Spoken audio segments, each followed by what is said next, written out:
Bonjour Claude Hartmann. Bonjour. Merci d'avoir accepté notre invitation et d'être sur le plateau ce matin. Je voulais qu'on parle, alors pas qu'on revienne sur le blackout de la semaine dernière, parce que voilà, c'est passé, on est passé à autre chose, mais de parler de tous ces travaux qui se font régulièrement sur nos routes et sur les voiries, même à l'intérieur des communes, avec de plus en plus de câbles qui sont maintenant enterrés. Alors c'est des câbles EDM, mais c'est aussi les câbles de fibre, par exemple, et autres. Et ces dramatiques incidents où une entreprise qui fait des travaux coupe des câbles. Comment c'est possible ? Eh bien, c'est possible quand on enfreint un certain nombre de règles et d'usages, des règles réglementaires, de loi et d'usage, parce que les travaux, il y a des façons de travailler qui permettent d'éviter ça. Et en fait, la première chose à faire, que font d'ailleurs la plupart des entreprises, c'est de demander aux opérateurs quel réseau se trouve dans l'emprise du chantier. Il y a pour ça un formulaire CERFA classique, avec des délais de réponse courts de notre part. Et donc on fournit à toutes les entreprises des plans précis, de plus en plus précis d'ailleurs. Dans le temps c'était à 2 mètres près, maintenant c'est de plus en plus à 50 cm près, de l'endroit où sont les câbles. Et il appartient après à l'opérateur de travaux de jalonner cet ouvrage et de l'approcher avec mesure. Je dis ça à dessein, vous allez comprendre pourquoi. Qui plus est, dans la pose des ouvrages, que ce soit des fibres, que ce soit de l'eau, que ce soit de l'électricité, on fait poser dessus des grillages avertisseurs en plastique, que vous voyez peut-être parfois au bord des routes, plastique rouge et électricité. Ouais. C'est avec des petits trous comme ça, comme un filet qu'on met au-dessus. Donc ça, c'est à peu près à moins 30 cm de la surface. Donc quand quelqu'un vient avec une pelle, avec un marteau-piqueur, un godet, il voit ça. Il va commencer par arracher le filet. Donc c'est une alerte. C'est une alerte, c'est une alarme, absolument. C'est très visible, c'est pour ça que c'est rouge. Et le câble en électricité est à 80 cm, en moyenne en dessous. Donc c'est bien plus bas que le filet. C'est-à-dire qu'à la fois on a un système de cartographie à disposition et un système d'alerte. Et malgré ça, on casse des câbles. Comment est-ce possible ? Si on est pressé parce qu'il faut finir le lendemain ou si on est pressé parce que ça coûte de l'argent, on vient avec un godet de 2 mètres de large et on y va à fond. Et on se dit, si je touche, c'est pas grave, ça arrêtera le chantier 2 heures ou 3 et puis ça repart. Et c'est ça le raisonnement. Et c'est ça qui est terrible, c'est que finalement, on ne respecte pas les usages et les lois. Et c'est pour ça qu'il y a des accidents qui arrivent. Et j'ai dit accident parce qu'on n'est pas à l'abri d'un accident humain. Parce qu'il y a quand même de la haute tension là-dedans. Oui. Donc ça fait des flashs, des étincelles énormes. Si quelqu'un passe par là, ou le conducteur, ça peut être très très dangereux pour le personnel. Même pour le conducteur sur sa pelle ou son marteau-piqueur, il peut avoir un choc électrique très violent. Oui. Mais quelle est la responsabilité d'une entreprise par rapport et à son personnel vis-à-vis de tels accidents même, mais aussi par rapport aux propriétaires du réseau, que ce soit EDM, que ce soit Orange, France Télécom, Orange ou SFR, ou bien la SMAE. Eh bien, si, sous réserve qu'on ait bien indiqué sur nos plans le câble, ce qui est le cas, on travaille pour, on a une équipe qui fait ça. Bien sûr. La responsabilité est 100% engagée pour l'entreprise qui fait le chantier. Et donc, s'il y a un accident, c'est un accident du travail avec les degrés de gravité dont on a parlé. Donc, c'est tout à fait dangereux. Mais par exemple, là, un câble haute tension comme la semaine dernière qui est sectionné par une entreprise qui a été non suffisamment vigilante ou qui a volontairement fait n'importe quoi, ça l'histoire le dit pas. Ça a occasionné pour vous des coûts, peut-être d'ailleurs du matériel qui a cassé, peut-être dans vos installations. Ils payent pour les coûts engendrés ? Alors oui, en général, avec retard en général, mais les coûts engendrés sont malheureusement pas représentatifs des ennuis engendrés. C'est-à-dire que la réparation, elle va coûter peut-être 10 000 €, c'est l'ordre de grandeur. Ce qui est ridicule à côté de la contrainte qu'on induit sur les clients. Je profite pour excuser EDM si tant est qu'on soit responsable un peu, mais cette coupure vaut beaucoup plus que 10 000 €, c'est une évidence. Et donc aujourd'hui, l'usage, toujours, c'est des usages dans la profession, c'est de facturer, si vous voulez, le fait de faire un chantier pour réparer. Et ce chantier a un coût assez modeste, puisqu'il est de 10 000 €. Et du coup, ça revient de nouveau à dire, comme tout à l'heure, ça n'est pas du tout contraignant finalement pour l'entreprise en général qui a des chantiers de plusieurs millions d'euros souvent. Et donc c'est pas représentatif dans le coût d'un chantier. Mais parce que on refait quand même la chronologie. Il y a une coupure pour vous que vous facturez 10 000 €, mais une fois que l'électricité s'est coupée brutalement, vous avez de nombreuses activités économiques où le matériel de production de ces entreprises est coupé également brutalement et certains matériels ne redémarrent pas. Donc les entreprises peuvent renvoyer ou solliciter EDM pour dire attention, moi à cause de la coupure du temps, voilà, tel matériel est cassé et ça coûte tant. C'est possible, c'est ce qui se passe sur des grosses pannes comme la semaine dernière ou des plus modestes de quartier, ça peut arriver aussi. Quand EDM est en cause, ce qui peut arriver, si c'est notre réseau qui a une défaillance matérielle, et dans certaines conditions, on prend en charge sur facture le remplacement de certains appareils, ça peut arriver. Là, en l'occurrence, s'il devait y avoir un vrai souci, on se retournerait bien sûr contre le fautif. Mais tout ça, c'est des procédures lentes et je dirais qui ne suffisent pas à susciter chez les gros faiseurs de chantier. On voit sur le rond-point, là, c'est quand même un chantier assez énorme. Oui. Ce n'est pas ces petits détails, excusez-moi de le dire, qui vont freiner l'allure de l'entreprise. Alors bon, moi je ne sais pas, peut-être qu'il faudra que je fasse appel à l'inspection du travail. On était sur des aspects prévention. On met en danger la vie la santé en tout cas, des opérateurs, grues, machines, etc. Peut-être qu'il faudra que je propose à l'inspection du travail d'aller sur certains chantiers, constater qu'il y a un problème de sécurité du travail. En tout cas, c'est une problématique qui est grave, à la fois pour les individus, mais aussi pour les conséquences derrière, et pour vous, EDM, et pour les autres opérateurs économiques. C'est clair, parce qu'au bout du bout, ce type de coupure, c'est ce qui nous coûte le plus cher. Là, on n'est pas dans l'argent, pardon, c'est ce qui détruit le plus la qualité. Vous avez remarqué que finalement, l'électricité à Mayotte, elle est de relativement bonne qualité. De plus en plus. De plus en plus, exact. Oui, c'est statistique, effectivement. Il y a moins de variations qu'il n'y en avait avant. Absolument. Et donc, quand un événement comme ça arrive, on se dit, mais qu'est-ce qui se passe, quoi ? Et c'est vrai, quelque part, ça pourrait d'abord être évité, et deux, c'est le summum de ce qu'on peut faire en non-qualité, puisqu'il n'y avait pas de courant quasiment sur l'ensemble de l'île ce mardi matin. Heures. Alors, ce n'est pas vraiment un blackout, j'en profite pour le dire, parce que la centrale de Badami a continué à tourner. Mais heureusement, parce que sinon, ça aurait été plus long. Exact.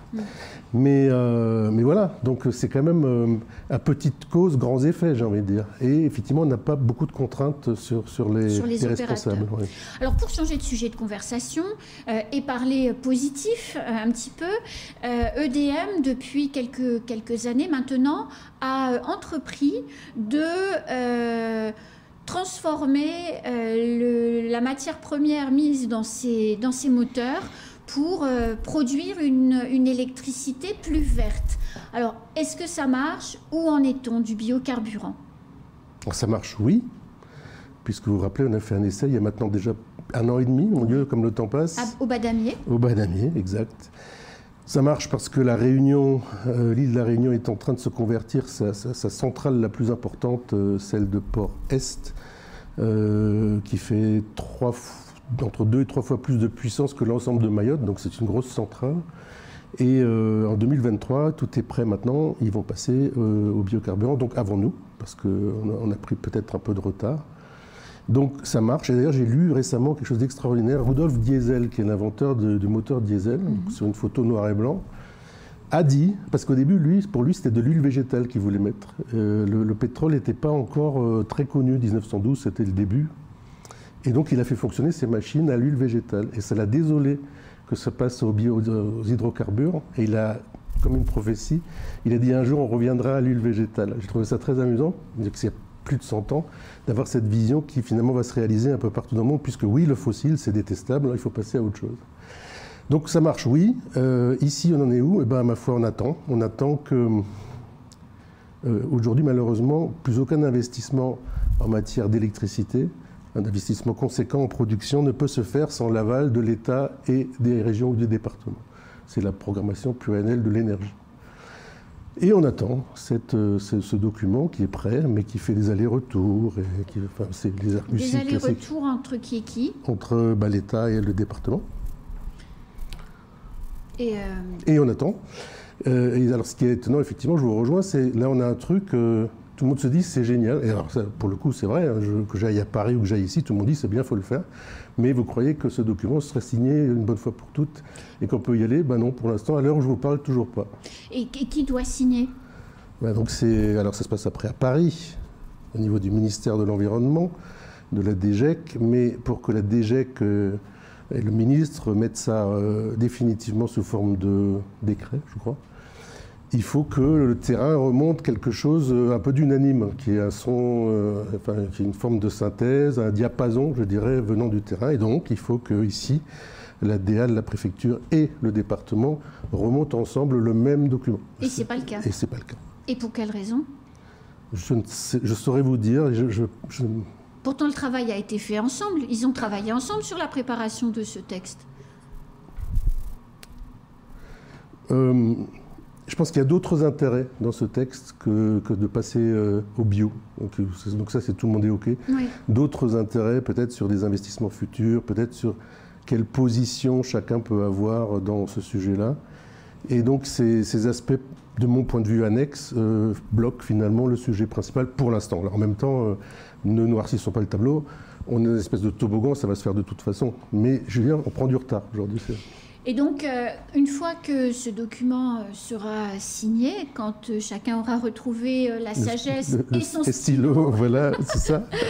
Qu'est-ce qui va se passer pour nos centrales et pour notre électricité? Quelle part de biocarburant sera intégrée dans les moteurs EDM? Alors, aujourd'hui, on a 5% de solaire et 95% de thermique, gasoil. L'idée, c'est que ces 95% passent bio 100%. C'est-à-dire on ne consomme plus du tout, zéro, de gasoil dans les centrales EDM. C'est possible? Oui, bien sûr. Comme le disait l'inventeur du moteur diesel, c'est même pour ça qu'il a été fait. Donc ça voudrait dire que nous n'aurions plus de porte-conteneurs remplis de diesel qui arriveraient des pays de l'OPEP, mais on aurait des porte-conteneurs remplis de biocarburants qui viendraient du centre de la France. C'est ça.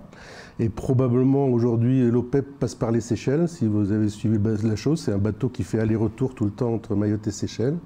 Et bien pour le biocarburant, ce serait sans doute un bateau qui ferait des allers-retours entre la Réunion et Mayotte, puisque la Réunion consommera 3 à 4 fois plus que nous.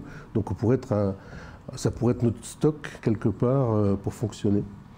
Et oui, ça vient du centre de la France, puisque en France, on a suffisamment de colza, de graines et d'usines pour assurer la production, peut-être encore augmenter un petit peu, mais de l'ensemble des DOM-TOM France et éliminer le gasoil partout, dans tous les départements français. Mais c'est incroyable ce que vous nous dites là. Ben non, c'est juste... Alors, pourquoi c'est pas arrivé avant? Parce qu'ils n'ont pas trouvé le stylo. Oui, ça c'est aujourd'hui. Ça, c'est maintenant. Mais sinon, on aurait pu dire pourquoi pas, il y a 10 ans, je ne sais pas quoi. C'est qu'en fait, le prix de la destruction et de la pollution de la planète est en train de monter, ce qui est une bonne chose. Bien sûr. Et donc, l'énergie verte, qui a un prix à peu près constant, par contre, parce que c'est des agriculteurs, finalement, c'est une boucle assez simple, et bien tout doucement est en train d'être rattrapé par le prix du thermique. J'ai quand même une question à vous poser. On entre dans une phase de réchauffement climatique qui n'a échappé, je pense, à personne. D'ici 3 ou 4 mois, les prochaines récoltes de riz vont être très mauvaises à l'échelle de la planète. Donc, qui dit mauvaise récolte de riz, qui est quand même la céréale la plus mangée avec le blé au monde, on va donc avoir des problèmes d'alimentation. Il n'y a pas de risque qu'il y ait une compétition finalement sur les mètres carrés ou les kilomètres ou les hectares cultivables entre l'alimentation humaine et le carburant, puisque le colza, quand il sert à faire du biocarburant, il ne sert pas à faire de l'alimentation pour les animaux, par exemple. Ou l'huile, pour les humains. Alors, ça, il y a une réponse en 2 temps. Oui. peut-être d'abord dire que l'aspect déforestation pour autres usages, c'est un problème mondial, effectivement. Et pour s'en protéger, il faut acheter du biocarburant dont on connaît l'origine. C'est-à-dire, si vous achetez du biocarburant, on le voit, c'est une huile, donc ça se sent tout de suite, on voit que c'est du bio. Mais si vous l'achetez sur un marché libre, sans qu'il y ait la traçabilité, là, vous prenez le risque que ça vienne peut-être d'Inde, peut-être d'Amérique du Sud, et peut-être, oui, qu'il y ait des terrains qui aient été détruits pour pouvoir faire ça. Il peut y aussi avoir des huiles animales dedans, il peut y avoir d'autres produits comme soja ou palme, qui sont beaucoup moins respectueux de la nature. Oui. Donc, il faut être très dur sur l'exigence de qualité et de traçabilité. Et si vous faites ça, aujourd'hui, vous tombez en Europe. On a la chance en France d'avoir cette possibilité. Oui. Et donc, c'est assez facile de ne pas prendre la place d'eux. Alors après, est-ce qu'en France, cette surface-là pourra un jour faire du blé ou autre chose? Je n'en sais rien, j'ai envie de dire, on verra. Je dis souvent, malheureusement d'ailleurs, c'est réversible. Moi, si je veux retourner au gasoil, je peux le faire, c'est très facile. Et je pense que ce serait une grosse bêtise, mais c'est un autre sujet. Donc aujourd'hui, non, on ne prend pas la place d'eux, puisque le colza existe, on sait faire. Et si dans 50 ans c'était le cas, ben, je pense que nos enfants raisonneraient autrement peut-être. Juste pour dire autre chose, le colza et ce processus-là génère de l'huile. D'ailleurs, il y a de l'huile alimentaire dans les mêmes usines. Oui, oui. Sur les mêmes sites. Je suis allée dans votre usine alors. Et j'ai acheté de l'huile. Ben voilà, on peut. Qui est très bonne. C'est ça. On peut. Voilà, c'est la même. Enfin, à peu de choses près, c'est la même origine en tout cas. Et sinon, tout ce qui est graines pressées, on en fait des tourteaux. Pour nourrir les animaux. C'est des protéines, effectivement, pour tout ce qui est bovin, ovin, etc. Donc il n'y a pas de déchets. Et non. C'est formidable. Bah, plutôt. Ouais. Bah, c'est là qu'on en est et que c'est ce qu'on aimerait.